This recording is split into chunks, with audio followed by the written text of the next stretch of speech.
like coming back to Okay, cool. We'll start. So thanks for coming today. So we're going to start probably talking about some nutrition stuff for, I don't know, a few weeks. We'll see. We had a schedule put out, but there's just so many things that we want to talk about with food that are going to talk about it. Might go a couple weeks with it. So today we're going to talk obviously about fiber. Super exciting, right? So I mentioned that to somebody this morning that I was talking to you guys about fiber, and she's like, "Oh yeah, like for old people, so that they can go to the bathroom." And I was like, "Well, yeah, that and all this other stuff." But so when I talk to a person about weight loss, or really any nutrition thing, but weight loss usually, fiber usually comes up. Mostly because it seems like they're most often deficient in fiber. So it's getting me in different. let's see if I can do this. It's just Katie. She's a big care. Yes, Katie. Hey, Katie, thanks for joining us. Katie. You don't have to say anything. If you're making little comments, I can't see them. So today we're going to talk about what fiber is and why we care about fiber, where you get fiber from, and ooh, someone's pulling up. Oh, this is good. Something else to say. Okay. Where you get fiber and how much fiber should you get? And then that last one I throw in because I have patients a lot of times will talk to me about their GI issues when they start having a lot of fiber. So obviously, if you're eating more fiber and then you just have gas all the time, like that's no fun. I mean, you can't make friends that way. Yes. Like, Too much broccoli. I feel like that happens. And I love broccoli. and nobody comes to your house anymore. And so first of all, let me just kind of get a feel like what you guys know about fiber. Like what, Jamie? No, you're good. She took over. She's too. Now I just feel bad. No. Oh. You're freezing right now. We have breakfast on day. So this is not going to fit all the way on there. So fiber, where do you get fiber from? Do you guys know much about like fiber and why it's a big deal? Once upon a time I did. And I took a nutrition class in college, but Yeah. it's been too long. Once upon a time you knew? Yes, Like, once like upon a time, I why? want credit for why knowing we at one care? point in my life, but now I don't. So Grains, right? grains, right. Grains are a great source of fiber, especially whole grains, grains that haven't been processed because they still have. To process a grain, you're basically just you're removing fiber. You're making the sugars that are in the grain more readily available, so you don't have to chew it as much. So that you don't actually it makes it taste sweeter. That's why white bread. I love it when you guys are all members of the church, right? I can throw a member of the church reference out there. You're taking a sacrament and they have the really white bread on there. Oh man, that's the best one to get. I was getting a couple more just in case. So super yummy. But the reason why it's white and it's so much sweeter than like the wheat bread and other stuff is because the fiber's been removed. It also makes it so that it absorbs a lot faster when you eat it. So we're going to go over like the different types of fiber and why they're important. So there are two types, soluble fiber and insoluble fiber. Okay. And so fiber basically comes from, it's all from plants.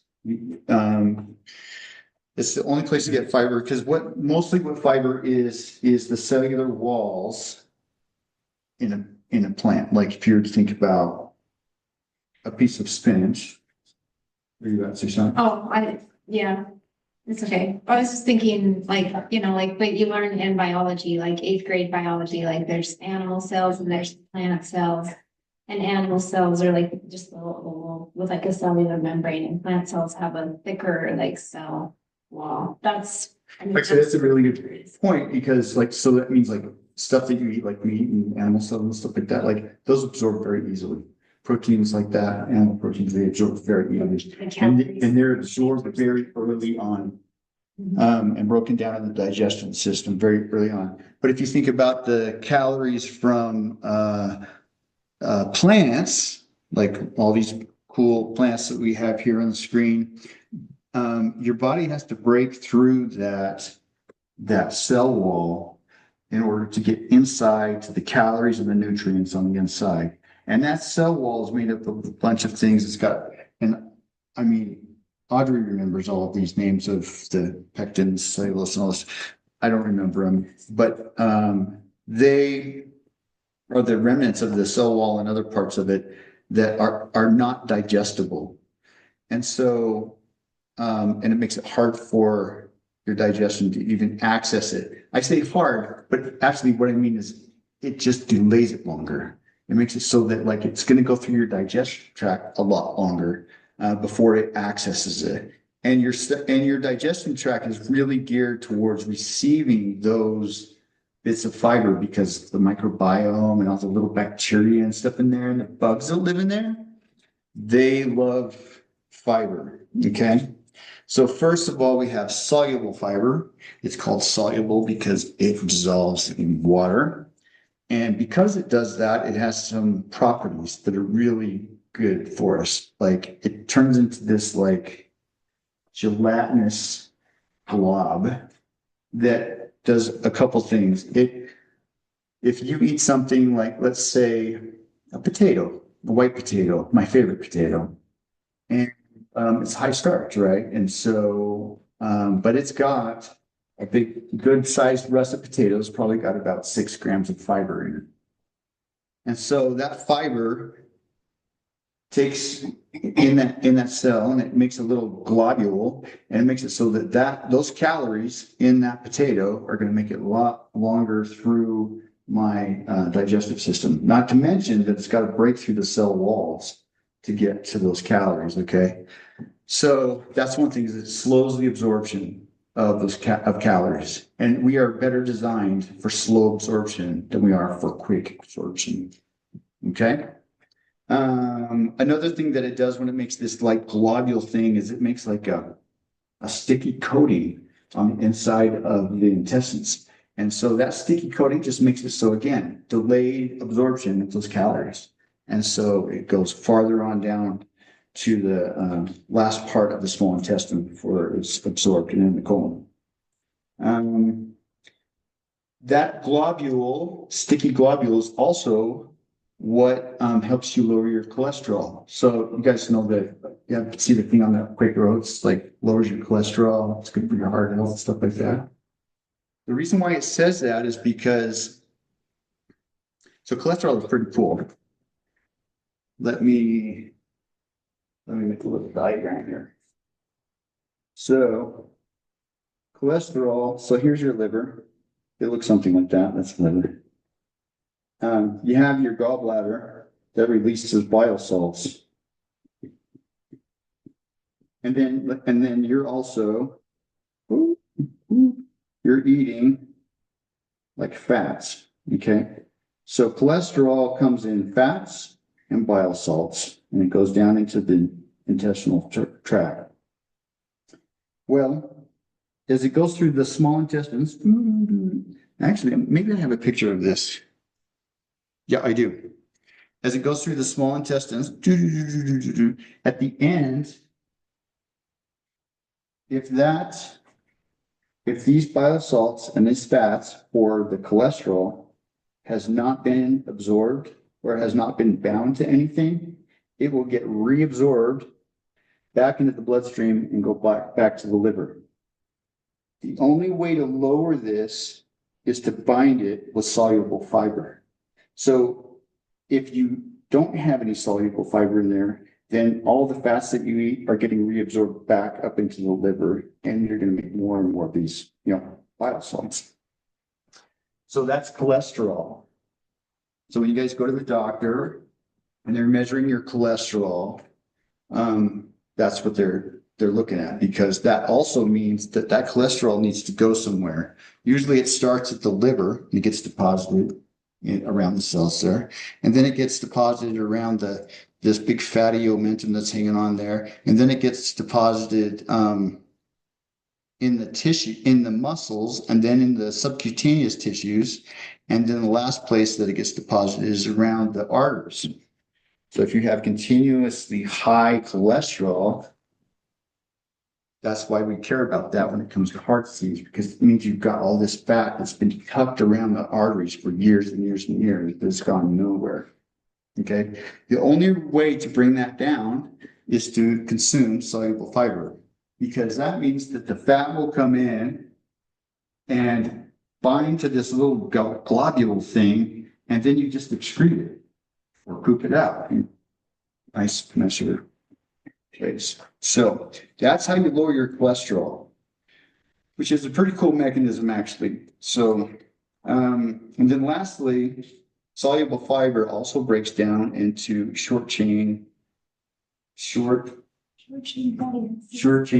acids. And can you tell them more about short chain fatty acids? So you know more about it than I do. Well, I'm still learning more about those, but some of the main short chain fatty acids are acetate, and one that starts with the B and one that starts with the E. And short chain fatty acids, one of the things that they do, then we are going to talk a little bit more about GLP-1, because that's something that is on people's mind right now, just because weight loss medication. So one of the things that short chain fatty acids do, so the bacteria in your microbiome, when they break down fiber and they break it into these short chain fatty acids, one of the things that short chain fatty acids do is they trigger your cells to make, your digestive system to make GLP-1. And GLP-1, like our body makes it naturally, right? You don't need a drug. The GLP-1 agonists will cause you to create it without eating food, but our body will create it on its own when we eat food. And short chain fatty acids contribute to that. They contribute to your body making GLP-1, like saying, oh, like we're full, we've eaten food, we don't need to be hungry or eat any more food. So that's just one of the things the short chain fatty acids do. It's more of that. And yeah, and you can get into more. So that's all I'm going to say about it. Okay. Well, I had a list of things. Let's see if we covered them all. I only covered one. So the weight loss medicine just makes people tricks their body into thinking they're full, that they're full. So It does a lot, it has a lot of mechanisms, and we'll talk about how it does, how they work.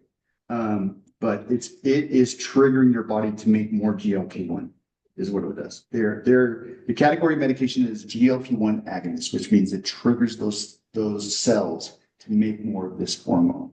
So, and it's very effective. And fiber helps with increasing your energy. Yeah. Because, but I'm fiber, going to go into that. in yeah, just we'll a talk a second. lot more about that, but it in multiple ways triggers your body to produce GLP-1 on its own. So, short chain fatty acids also decrease inflammation. Yeah. Increase your immune function. They help you metabolize fat and carbohydrates. They act as a messenger from the gut to the brain. And they also have a lot of mechanisms that help prevent or delay the progression of like type 2 diabetes, obesity, heart disease, and some cancers. So lastly, insoluble fiber, we don't want to forget about that. Insoluble fiber is just, it absolutely cannot be dissolved. And so this is the fiber that hangs out for a long time, especially the colon. You guys remember osmosis, how osmosis works? So it pulls the water from the cells, the walls of the colon. And so that's what helps you to keep you regular. So that's what when we're talking about fiber and people have their Metamucil and stuff like that, they just have this type of fiber. And so, incidentally, fiber supplements do not have all of the great effects as fiber from your food. Fiber supplements also, like what you're saying, like they've been shown to not trigger GLP-1 Yeah. in the same way. All they do is help keep you regular. Yeah, they'll keep you regular, but they won't trigger GLP-1 in the same way that food does. So you have nuts and seeds under both. Is it just depending on the type of nut? Yeah. Yeah. Most foods that have both. They have soluble fiber and. I was gonna ask that too, the pictures interchangeable. Right. Yeah. I see. Okay. Okay, so let's talk about why we care about fiber. Okay, so losing weight and maintaining weight loss. So again, this is like the first thing that I usually address with patients when we're trying to get them to lose weight. And this is actually a very powerful tool that usually ends up surprising people quite a bit at how effective it is. So when you have fiber in your digestive tract, and I'm just going to reading a lot of this slide, sorry, but it has a bulking effect in the gut. Like, remember, it makes those gelatin like globules and stuff, and it fills it up, and it actually then triggers the cells in your digestive tract that says, like, you feel very full. So please don't like keep cramming things down here. There's not enough room. And so that is one thing that it makes it feel very bulky in there. The next is a mechanism called the ileal brake. So if you remember your anatomy, when you eat and it goes through all of these many yards of small intestines, the last part of the small intestine is the ileum. Ileum? I think it's called ileum, yeah. For some reason, I'm having a brain cramp. They have special cells in the ileum because what's going to happen is, well, first of all, the small intestines, that's where all of your absorption happens. That's where you're really absorbing most of the nutrients, where your proteins and your fats are absorbed and all that stuff. It's a lot harder for the colon to absorb things. Usually the colon is doing the opposite thing and putting stuff out, but it can absorb a little bit. So as food is getting close to the end of the ileum, it has all of these mechanisms to slow things down so it can continue to absorb nutrients.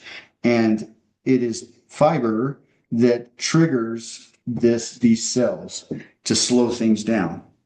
So when things slow down there, then you get all these other effects, like kind of makes you feel fuller. It also makes it so that you're absorbing nutrients for longer. It also triggers, what are those cells called? L cells? L cells that are going to start to release GLP-1. And let's see how far I'm going to get into GLP-1. Yeah, I'm going to get into it a little bit more deep in depth. It also, we talked about the buffering effect that it has for absorbing calories. So the calories, instead of getting absorbed up here, they go for a lot longer and then get absorbed down here. Okay, so that spreads out the how many calories you're getting in a bolus in a big bunch. And so that is a decrease in calorie density. It also triggers an increase in the metabolism. So when the fiber gets down and hits those cells, like it sends out chemicals that trigger the mitochondria of your other cells, because it's the mitochondria, the little engines inside the cell that control your metabolism. So it's those triggers come from a very powerful chemical that's going to be released when you have fiber down there. And then, of course, lastly, fiber is found in foods that have a very low calorie density. You want to talk about calorie density a little bit, or? Yeah, I mean, we talked about calorie density a little bit last time. Yeah, that's right. But I mean, it's always good to talk about calorie density Yeah. because A plate full of broccoli as yeah. compared to a plate full of. Yeah, so like if you look at, I don't know, what, like a donut, for example, and other healthy foods that are just, even nuts, right? A little bit of nuts has a lot of calories. They're high in calorie density. I mean, they're very, very good for you. I wouldn't say don't eat nuts, but just a little bit of nuts has a lot of calories. A donut, a piece of cheese, right? These are all things that like you get more calories for smaller portions. So thinking about calorie density is like vegetables, whole grains, things like that, that are very low on the calorie scale, but you can get full by eating them, Yeah. right? Yeah. You're not going to get full by eating a donut, even though it's gonna give you what, like 250, 300 calories, it's not really gonna fill you up, because you just think, imagine that little donut, how much space it takes up in your tummy, it's not really that much. But if you ate, if you ate 300 calories of strawberries or broccoli, you probably wouldn't even, like, you're probably not even gonna eat that many calories of, Yeah. because it would just be so much food. And so, that is the thing with So calories. that's the, Like, you can eat how calorie and not be hungry because you ate a bunch of food and you feel full and you feel satisfied. But you got way less calories and a lot of nutrients and a lot of fiber. And so also, like he's saying, like, so at a donut, you're gonna digest that, like, that sugar is gonna hit your Yeah. bloodstream really quickly. You're gonna feel it. And then also be hungry again sooner because you just burned it all, it just hit your bloodstream quickly and it's gone. But something with fiber over hours, really literally sometimes into the next day or two, like there's some pretty good studies for, especially legumes, how long like it takes your body to release the calories from something like that. People are seeing effects the next day, 48 up hours. to 48 Yeah. hours later. Like that it's affecting your satiety levels because it's taking your body longer to release those calories. So we want a slower digestion. You want a slower digestion because then You're It's just, just weird because you feel like you just want it to go through you, right? Yeah. it sounds like, oh, well, I don't want to have it quickly. Right, but okay. you But want you the want it to absorption be- to be slower. Be slower, so Okay. you feel satisfied longer and not as prone to cravings and things like that, where you're just like, I gotta eat. Okay. Like right now, I'm so hungry, like eat something that lasts longer and. Red- I'm just not eating Which- when I'm not hungry again. So maybe. Yeah. Yeah. I mean, you're talking about mental aspect. Here's the trick. When you're not hungry and you're gonna eat something with a lot of fiber in it. Oh, this is perfect. So it doesn't fit on the TV. This is great, but that's okay. So I threw this in there last night to kind of talk about like GLP-1. So GLP-1 agonists are the drugs. Okay, so that's an injectable drug. Typically, I think they have one now, but an injectable drug that goes into the subcutaneous fat, and so it releases slowly over like a week's time frame.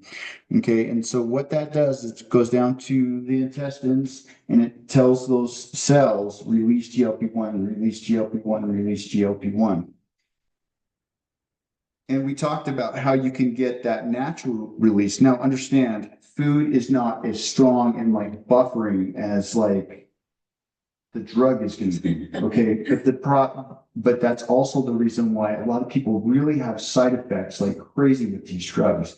And so when I have people on these drugs, I have to be very careful about like what they're eating and how much they're drinking and stuff like that, because it's so strong. Like they'll stop drinking water altogether. And then next thing you know, and since it slows down the digestion, slows down gastric emptying, slows down GI motility, they end up getting constipated really, really bad. And then, and it makes them feel really nauseous sometimes. Like there's a lot of potential side effects with these drugs. That being said, they work. They work very well. But we can utilize the body's natural way to release GLP-1. So GLP-1, if we go over here, the GI effects, it decreases your gastric emptying from your stomach. It increases the acid secretion, and best of all, decreases GI motility, which is what makes the stuff go through, right? If it hits the brain, it decreases the appetite in your brain. It increases your satiety, which is your feeling of fullness, which are actually two different things. And it increases the energy expenditure of not just your brain, but then the signals that sending to the rest of the body to increase in metabolism. It has good effects on the heart, and it becomes cardioprotective. It has good effects on the kidneys. This is supposed to say that it makes it so that the muscles are not storing fat inside them as well. It also increases lipolysis, which is the breakdown of fat tissue to be expended and used. It makes the liver more sensitive to insulin. And it makes it so that it's not storing fat as much in the liver either. It goes to the pancreas, and for the pancreas, it increases the amount of insulin that's coming from it. And it also protects the cells that make insulin. So those become problems. The cells that make insulin, when those don't work anymore, that becomes a type of diabetes, type 1 diabetes. So that's why they recommend this for people who are diabetic, right? Because that's, Right. that's why It's- they were created originally. Mhm. Right. It was created originally for diabetes, but because of the mechanism that it has on all these different things, people start losing weight Right. pretty effectively with them. And of course, they're very, very expensive drugs. Did hear, I heard it can give osteoporosis, might be better. So, yeah, which is interesting because that is the drug that can do that. Natural GLP-1 actually has the opposite effect and increases your bone density. Because it, anyway, And osteoclast this and is lots of stuff. so if we eat more fiber, we'll get more GLP-1. Yep. Like, okay. You'll have more GLP-1. So if you think about it like this, in this way, I think this is a pretty eraser. Yeah. One in that one basket. So if you think about it this way, this is actually pretty. If you have fiber during your breakfast and you get a GLP-1 bump, then you have some fiber during lunch and get a GLP-1 bump. And then dinner and a GLP-1 bump. So this is kind of the effect that we're looking for by making sure that we have fiber in all of our meals. So, and this bump from here to there, depending on what it is that you ate, legumes or beans quite often can go up to 48 hours. And so that you end up having overlapping effects of release from that hormone. Okay. So why do we care about fiber? Fiber, I mean, we talked about a lot of things, what reasons why we should care about fiber, but fiber also reduces your risk of colon cancer, which is funny because I went back and I saw this thing that like, we found that out in the 80s. And then all of a sudden in the middle of the 2000s, they came back and they said, oh, never mind. It doesn't. And then in 2015, they did another major study and they were like, oh, wait. No. It does protect against colon cancer.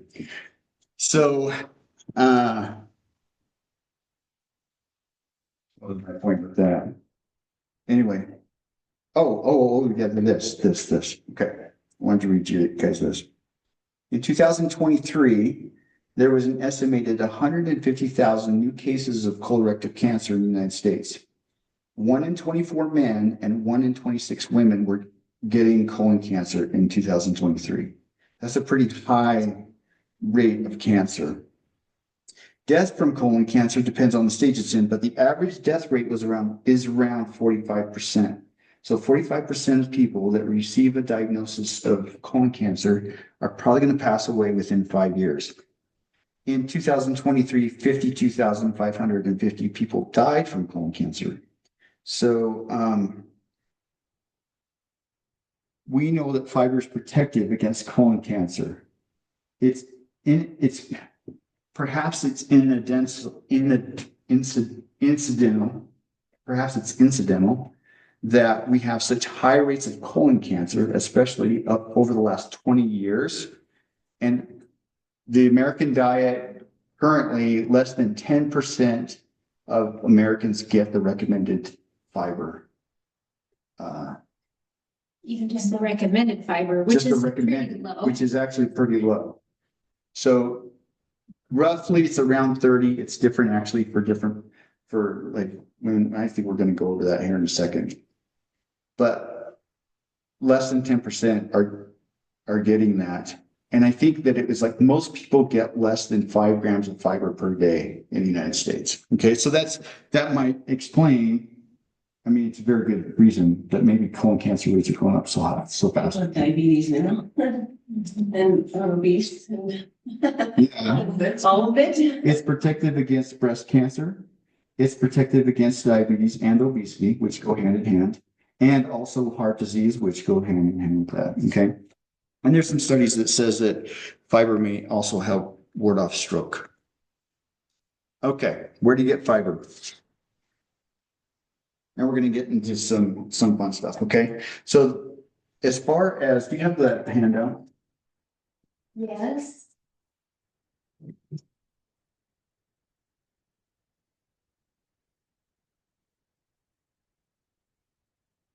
So typically when I'm talking to a patient about weight loss, like I'm gonna tell them in this order.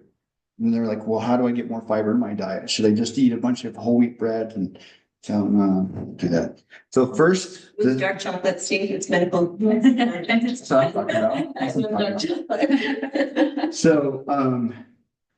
So the first group of foods that have the highest dose of fiber per serving is going to be beans and legumes. Okay. So, beans and legumes, what beans and legumes do you know about? Do I know about? Or do Yeah, they sure. know? What? Yeah, Sure. chickpeas, lentils, black beans, Chickpeas, kidney beans. kidney, black beans, red beans. I love red pinto beans. Black eyed What'd you say? peas, Pinto beans. Pinto beans. split peas. Lentils are probably my favorite because they have the highest concentration of protein.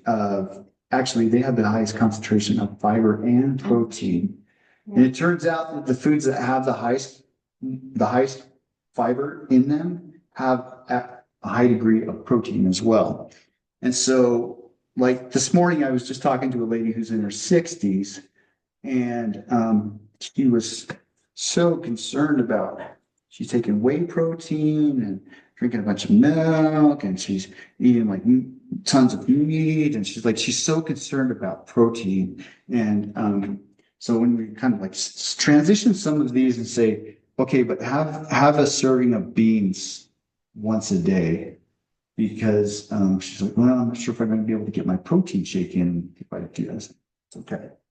18 grams of protein in a cup of lentils, which is pretty darn good. Like that's about what she's going to get from a whey protein shake, around 20 grams of protein. Okay. So first and foremost, to get more fiber in your diet is beans and legumes. Okay. Don't be afraid of the carbohydrates. It's going to be buffered so well with the fiber and all these foods. Actually, the fiber buffers it in a way and makes it last in a way that's not, you don't need to worry about. Which is actually also As far something as that we weight loss didn't goes. really talk about is because like fiber itself is undigestible, so it has no calories, but also because it's creating this little wall around the nutrients and the calories.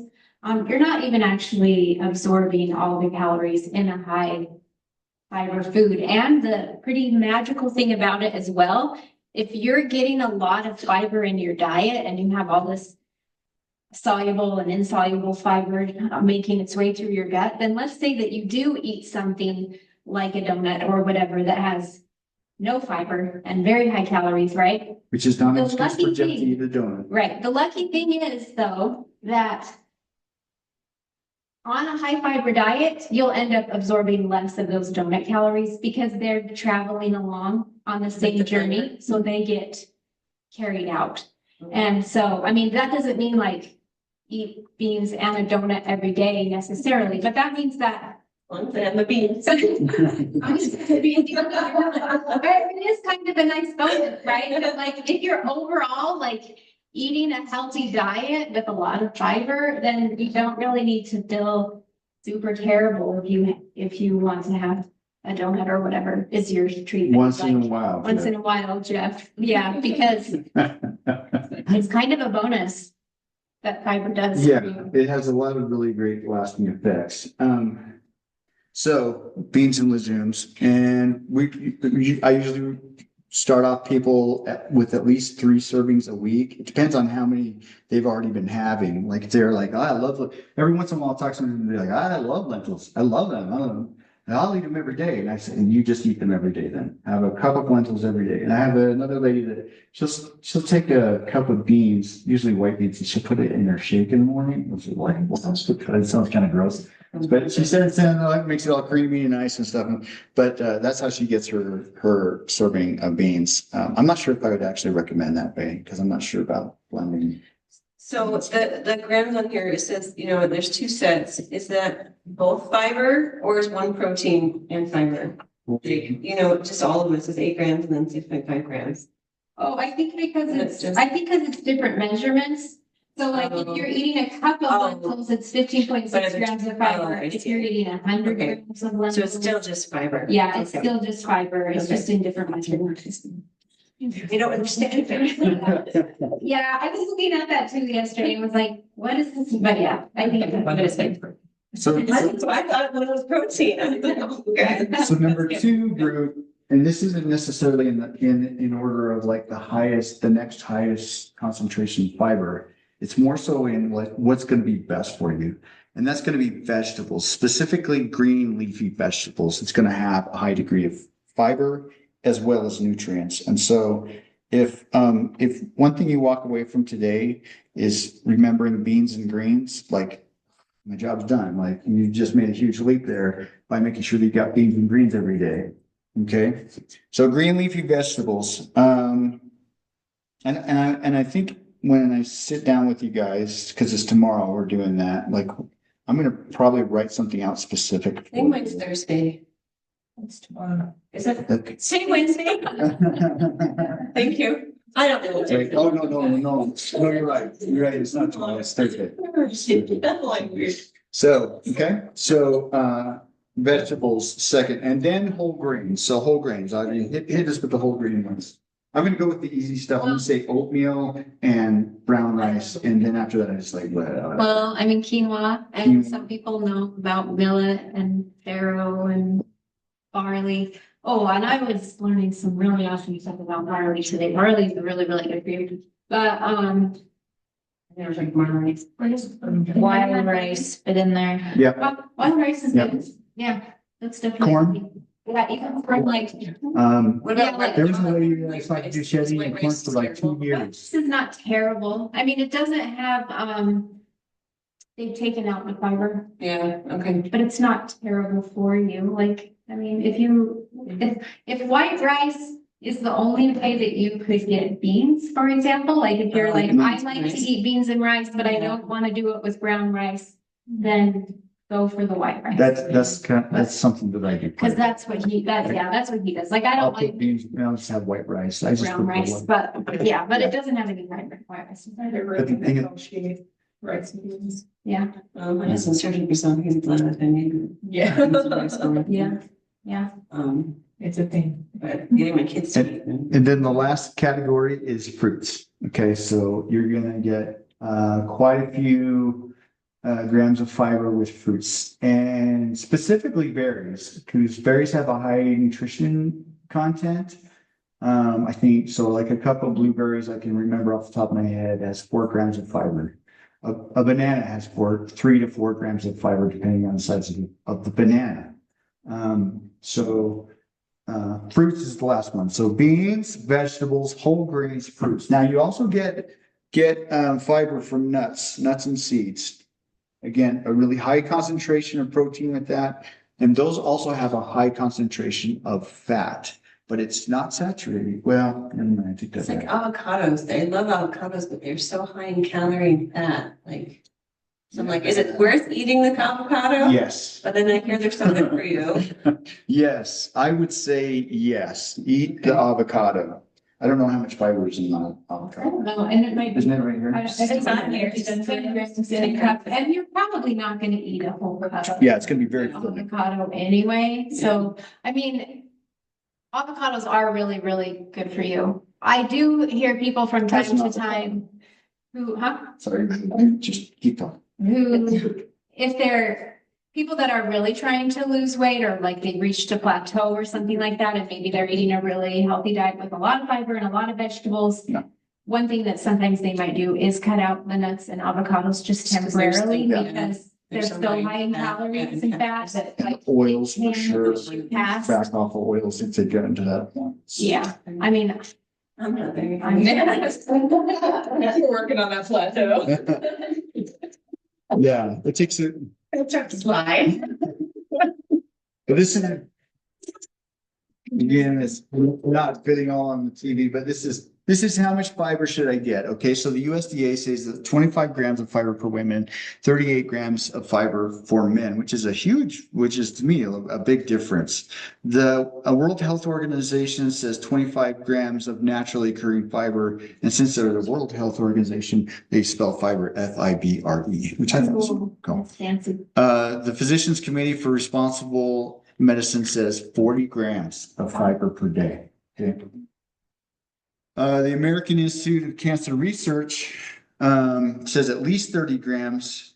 And then I like this part. For every 10 grams of fiber consumed, the risk of colorectal cancer decreases by 7%. Okay. So we kind of broke down, Audrey and I sat down, we're like, well, that seems like a lot of fiber. How do we get that much fiber? And so we kind of like, well, let's put together some meals. And we just, this one meal that we just threw together. Pretty easy stuff to make. And you guys can do the rolling total as we go. Half cup of rolled oats, 4 grams of fiber. Half cup of blueberries, fiber. 1 banana, 3 grams. 1 tablespoon of ground flaxseed, 2 grams. A 1/4 cup of almonds, 2 grams. So how many grams of fiber is that? Math. You guys are so good at math. One more weight than we thought we were today on the guys. 14 grams of fiber. Okay. For lunch, I decided that I wanted a tortilla. And so I got a whole wheat tortilla. And it has 5 grams. I put a 1/2 cup of black beans in there. That's 8 grams of fiber. Remember, I said the legumes and beans have a high concentration. 2 tablespoons salsa, 1 gram, a 1/4 guacamole, 3 grams, a handful of chopped romaine lettuce, 1 gram, and then a cup of steamed broccoli. So what does that come out to? 20. 20? Okay, so 20. So we got 14 and 20. Then for dinner, we come and we front load. We're like really conscientious. We want really healthy. So we front load some mixed greens in the beginning. We have a salad, and then we have a cup of broccoli, a 1/2 cup of beets, a 1/2 cup of carrot. Why did we do this? Oh, it was like a soup. We were thinking like a soup, wasn't it? No, it was a salad. Okay. Oh, this is the salad. Sorry. So this is all in the salad. Okay. 1, 2, 2, 2. And then we have some lentil soup, which is easy to get a cup of lentils in a serving of lentil soup. That'll give you 15 grams. Remember, I told you lentils are like the amazing ones. They're the good ones. 15 grams. So 15, 16, 17, 18, 19, 21, 22, right? Am I right on that? Yeah. So 42, 4, 6. That's 56 grams of fiber. And that's not even counting any snacks that you may have had. That's just like 3 very wholesome meals that you just had plants pretty much and got 56 grams of fiber.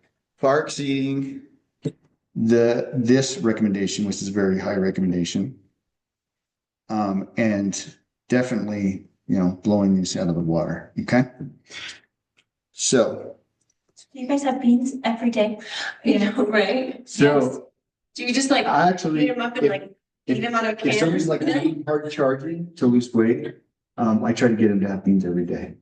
So most people are not that I committed. guess I don't know. And so I'll give them like, I mean, lots of ways to make beans, beans like every meal. right. Next I don't always up, do that. recipe book, the bean. But I know the bean. But Um, I feel like a few recipes where I actually like put beans in it. And I had a lady, Well, I was gonna say all my Mexican. Yes, it wasn't yesterday. Like black beans. Day before yesterday. But So, it's like 20-something. Since I've started seeing her in November, she's lost 20 pounds. And she has been eating like crazy. She's like, I feel like I'm eating too much, but I did what she said, and she just eats and eats and eats and eats and eats. She has been changing the quality of her food. And so, because of that, I mean, she just consistently has lost like 3 pounds, 5 pounds, 8 pounds, 2 pounds, like on and on. So she's lost 20 pounds. And so it's fun for me because then she tells me how awesome I am, how smart I am. I love it. It's yeah, she hasn't said that yet. I'm shooting through. So, but it's really kind of cool to watch this happen, and she's not going hungry.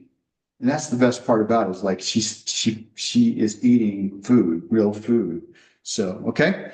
So here's some recommendations. Sometimes when people like, if you go from I zero, just make my beans early in the week and just eat my beans throughout the week. Like, and my kids aren't gonna touch it, but. yeah, just keep them in the fridge. That's what we do. I mean, we don't have to talk about this today, but that is probably more my area of Yeah, where I can help you in the future. If you do start being like just needing ideas, like for, I don't like that you want to put these kind of foods into your diet, but you don't really know how to do it or how to prepare them. Like even in a breakfast, At least my lunch or something. and sometimes being willing to eat maybe things that you wouldn't normally think of as breakfast foods. I mean, even like I've been bringing a lot of edamame to the gym in the morning and eating it. A lot of I do what? like Edamame. edamame. I love And edamame. edamame is a legume, right? Like just eating it out of the pods. I do like Like a breakfast burrito is a legume.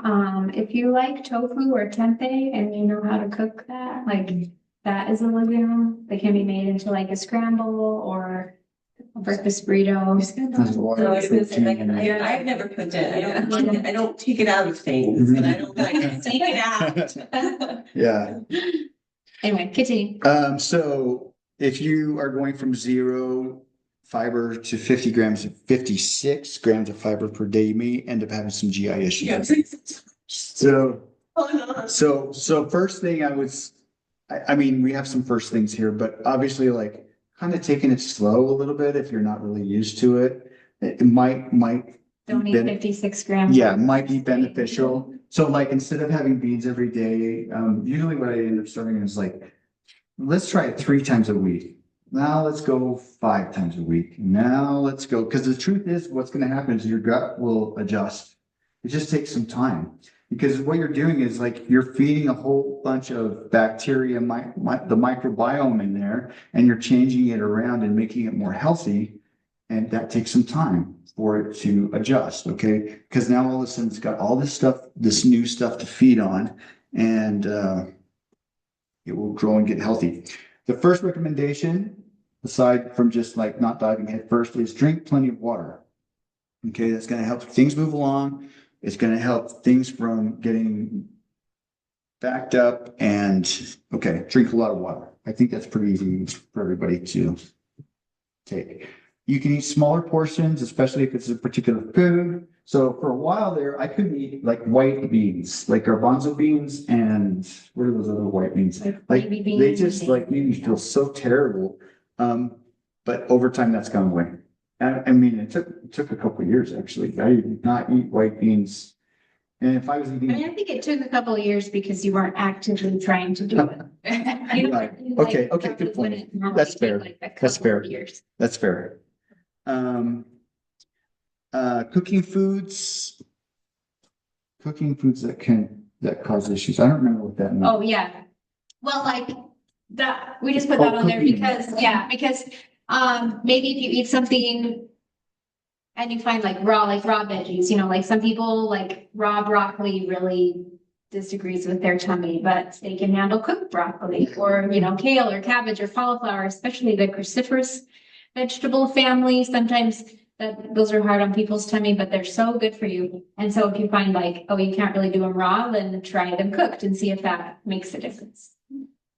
You can blend foods into things like into smoothies, like we talked about, or into soups, which is actually, I think, my preferred way is to make a soup. So it makes it easier to digest. Some other extra things that you can do is there's some herbal teas, mint and ginger specifically. Peppermint, we kind of keep some ginger tea around here. Or you can just, there's some ginger candies that have high ginger content. Those can be really helpful with like you have bloating or gas or something from it to decrease that. Some other things is, Ginger, also, like, if you're making a curry or something that has beans in it, like, you can add ginger to your curry. Another way to add ginger to. yeah. Apple cider vinegar, like the real stuff that has the floaties in it, can help with that, and, or just any real vinegars. Like if you like vinegar on yourself, I personally, I hate vinegar. I think it's super disgusting. But, over time, I've found a way to consume apple cider vinegar. And I've actually got to the point where I'd like to put a little vinegar on the salad. Now I can tolerate that, but Plus, vinegar is vinegar is really Vinegar good. is just super good for you. As a bonus, because we were talking about GLP-1, like vinegar is acetic acid. That's what vinegar is. But when your body eats vinegar, when you eat vinegar, it turns it into acetate, which is one of those short chain fatty acids that triggers your GLP-1 makers or whatever the word is I'm trying to say. There's been, So- vinegar's been used for many years for like things like weight loss and Yeah. for diabetes even. And the truth is like, the studies are actually pretty good. So if you on like vinegar and you can put it on greens or on a salad, it does a lot of good things for you. Yeah, so can't go wrong, and there's really no side effects. You can also eat fermented foods, which tends to help with just like as probiotics and stuff like that. Sauerkraut, kimchi, miso, tempeh, and stuff like that. We don't recommend yogurt so much because you actually don't get as many of the probiotics. Tend to really just have like very limited, like they all use the same strain of Yeah. what about culture? Maybe yogurt might be a little better. I'm not really sure. Do you make yogurt? Yeah, it's not hard. It's not hard, yeah. I used to do that a long time ago. I think the only thing I would say about vinegar, and you're probably not gonna do this anyway, but because you said it has no side effects, really the only bad thing about vinegar is your teeth. Like, don't drink vinegars, Don't drink don't be it like, straight. I'm just gonna drink a vinegar shot. If you do that, that's fine, but like, go brush your teeth like right after. Or at because least it's rinse. your- Or at least rinse your mouth out, maybe mix it with some water, because, I mean, I don't do. So how, vinegar how shots, I but- end up like consuming, apple cider vinegar is, I heard this story that if you drink it before you go to bed, it'll help you sleep. And I was like, it was when I was in the military, I was like, whatever. And so I, like warmed it up in some water, 2 tablespoons in a mug, and then put it like a tablespoon of honey in with it, and I would drink that. And we call it feet tea because it smells like your feet. It smells terribly. But it tastes like a spiced cider, actually. It just tastes like cider. It tastes really good, but it smells terrible. I'm not sure why I just told you that, but Sugar filled vinegar, it'd be like slightly that bad, or I talked to my mom. Apple cider vinegar. Oh, yeah. I wonder if that's why. so our takeaway from this is that we always want people to try to, as a start, try to hit 30 grams of fiber per day. I've tried to get people to count their fiber grams. I had very little success with that. Generally, what the best thing to do is start becoming aware of how much fiber is in the food that you eat. Start looking at the labels, start looking up as you're cooking and preparing things, looking up and seeing what the fiber content is. And hopefully this will help you kind of get a better idea. But and whatever you're getting, just remember that more is going to be better. Okay. It's going to be self-limiting. You're not going to be able to eat too much fiber because it's going to fill you up and you're not going to be able to do it. And then, of course, along with the fiber, drink at least 3 liters of water a day, at least 3 liters of water a day. That doesn't include soda or what else did I say? You were, You said Juice. Or juice. that doesn't include that. 3 liters of water straight. Okay. Yeah, 16 ounces of water. 16 ounces. I don't know. How much is that in ounces? The 3 liters a day. 32 ounces. Oh, a liter is about 32 ounces. So 32 ounces. So 64 plus 32. I know, I was like, I drink like 90 3 of my, something. 3 or 4 of my Stanley's a day. Okay, so question about oats, because I eat a lot of oatmeal. Mm. Is quick oats as good as the rolled oats? No, It's been processed so that it will get softer faster. How they did Right. that was they Just know it removed goes, fiber just cook it from faster, it. remove the Yeah. whole. I think. Okay, so go to whole oats. So rolled oats, and then the next better thing is steel cut oats. The steel cut oat is the whole oat. Well, my dad used to soak them overnight and just the smell. Yeah. Steel cut oat. Yeah. Like a mustard. I stick with where. And is oat groats, which they're not even chopped up as steel cut. They're like, they look just like the whole grain. I don't really cook this super often, but you can, like, there's a variety of ways to do them. The thing is, I think if you look on the label, like if you're reading the nutrition facts, I think it probably tells you that. Cause I'm not for sure about this, but I think if you looked on like a quick oat and a rolled oat, like it would tell you the same amount of fiber, because essentially like, yeah, they can say like it's the same amount, but Been you're chopped going to respond to it differently Yeah. just because it's already been, like, the cell walls are not as intact. Right, so we want the rolled oats in because So this you is do less want- At least processed. the rolled oats. Yeah, Okay, So, okay. but that's all of this was, did you guys have any other questions about like where to start? Eat more beans. Nancy Greens. Put on my shopping list right now. So, and really just like, just introducing it a little bit more, is probably a really good and more sustainable approach.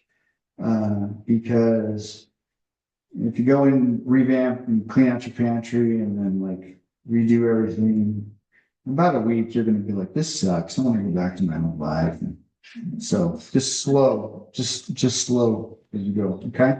Add more beans So- to my salads. no, that's a really good idea. Anyway, but yeah, that's it for today.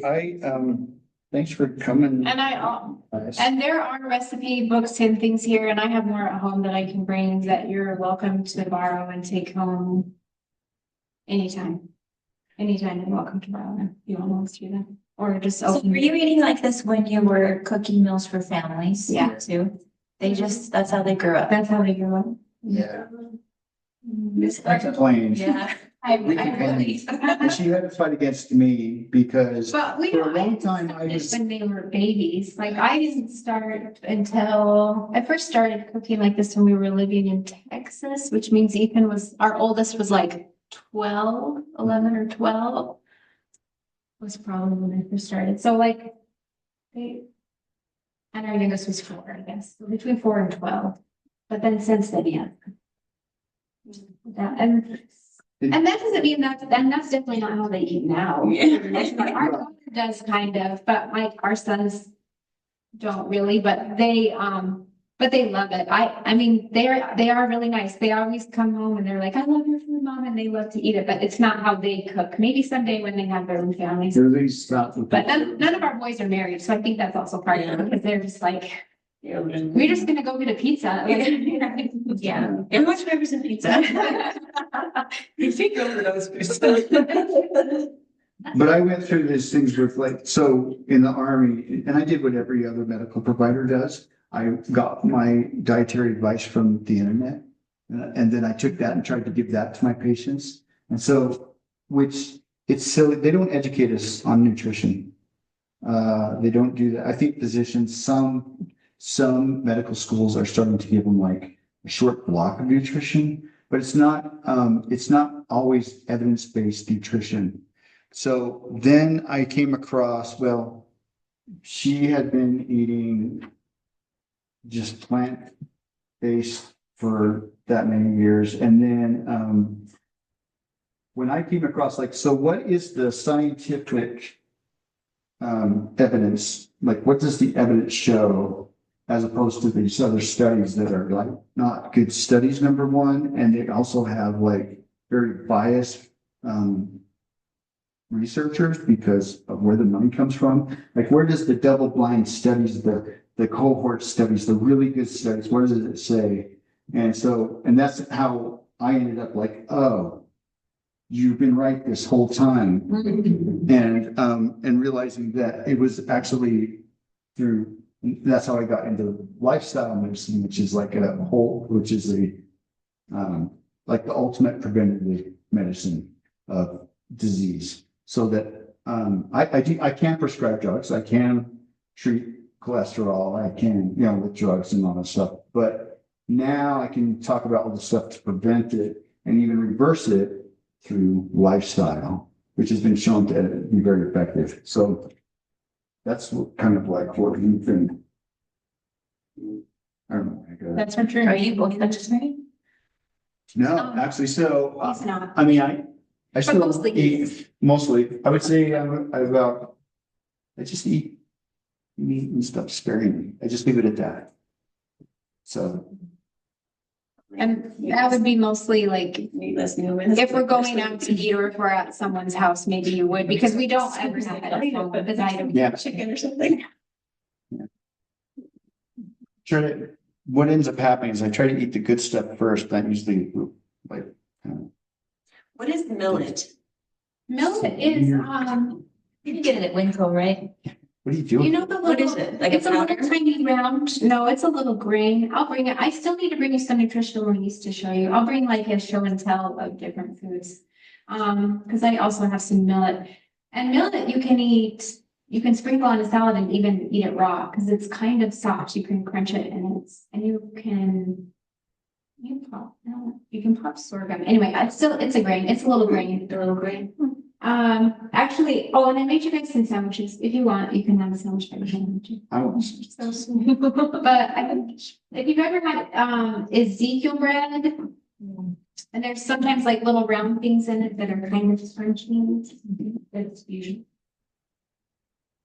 But I ate the sandwiches, they're high fiber sandwiches, It's not. because the filling has garbanzo beans and tahini. And there's veggies on it, of course, and I used Ezekiel bread. Have you guys ever had Ezekiel bread? Do you know what it is? So the Ezekiel Bread Company, they make breads and English muffins and cereals and tortillas, and it's only sprouted grains and legumes. They don't use any flour.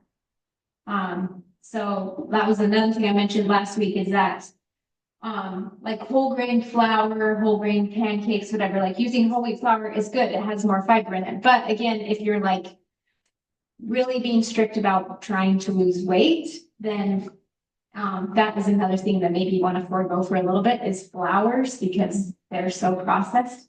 But Ezekiel bread doesn't have any flour in it. It's the whole sprouted grain, not milled into a flour. I don't really know how they even do it. They soak it and then make it go out of it. And anyway, so that's what that is. And it's fluffy. It sounds good. Like, you can try it. The texture is different, right? The texture is not going to be like a soft bread. I really like their English muffins, because I don't know, they do the English muffins different than the bread, but the English muffins I think they're softer. So I use them, like if we're having like veggie burgers or something like that, like I'll use the English muffins for my bun. I have a flax one that I prefer. It tastes way better. Yeah. You like the flax bread? It's the better one. Yeah. Flavor. They have a lot, and they have them at Rollins in the frozen food section on the very farthest aisle of the frozen breads. Yeah, they have a variety of different kinds of Ezekiel. They have some tortillas. I think they just have the little tortillas, but they have English muffins and breads. So do you use any flour? If I'm baking something, I use flour, but I don't use it a lot. I don't have kids at home anymore. So like Your face is Our- very different than mine. yeah, our eating She is doesn't do anything. is for me. different. And so, yeah, because like when I had kids at home, right, I'm gonna make pancakes more often, I'm gonna make muffins, I'm Yeah, gonna it was, make those were the cookies. good days. Pizza every. Yeah. And sometimes I was just making them like totally just Understood. complete junk food, but sometimes I was like, these are healthy cookies, these are healthy muffins, right? But yeah, I don't do that as much anymore because it's just him and I, and Most of the time. It's We just really- time no, it's, that you don't time at home to. well, also I don't really want to, because I don't really want to eat a bunch of muffins. And I don't think you No, need to eat a it's bunch fine, it's of. fine. That's good. I accept that. All right. That's fine. But yes, so, but that's just, I mean, you have like 5 boys at home, so you're gonna need to use some flour and that's. It just makes it difficult for me. Yeah, Just take care of myself. right. Yeah, It is hard, because then you're at least cooking 2 meals, if not more, like yeah, at a time. And that's what gets, that's what I've noticed kind of with me, like I'll be really good, and I'm just tired of like making myself something and then everyone Yeah. else something, and so it's how to bridge that. So Yeah. the longevity of me staying on track. yeah. Yeah. Well, I consider adoption, that's what I. That's where the approach of adding things is a lot Yeah. easier to take and more sustainable to add things into there. and I'm So- happy to help you if you just need some recipe ideas that are like healthier, but also that your kids, you feel like your kids will eat, then. How did you like, so you changed mine just by doing the research, because you said you're kind of resistant to it. That like my husband. I was, yeah, Little child. I was eating The like high protein, low carb. I thought that was the way, that was the thing one. And then, but my cholesterol was always high, my blood pressure was super high, and I was like, no, this is the right thing to do. And then, yeah, so as far as like the field of medicine goes, the plant predominant diet, is the one that just shows the best evidence. It's the only diet that reverses diabetes and reverses heart disease. It's the only one that's been shown to do that. And so, and it's interesting because, of course, I run into a lot of things on the internet because I'm always like looking and reading up more and trying to find like more resources. And it's really confusing when you're just like Google, like what was I looking at the other day? Oh, it was about oatmeal. I was looking at oatmeal to see like what is the deal with oatmeal, and it made, I guess the when I was on YouTube is the best example. Like this video says oatmeal is the devil. This video says oatmeal is the best thing you could possibly do. This one says oatmeal is the devil, best, devil, best. And that's basically how it went. And I was just like, I always want to know, well, go to the evidence-based, Studies. yeah, the real legitimate studies, which like, as far as weight loss goes, the broad study was the best one that was done Where's that in the marker? last 10 years. Where's that marker? I'm just gonna write down.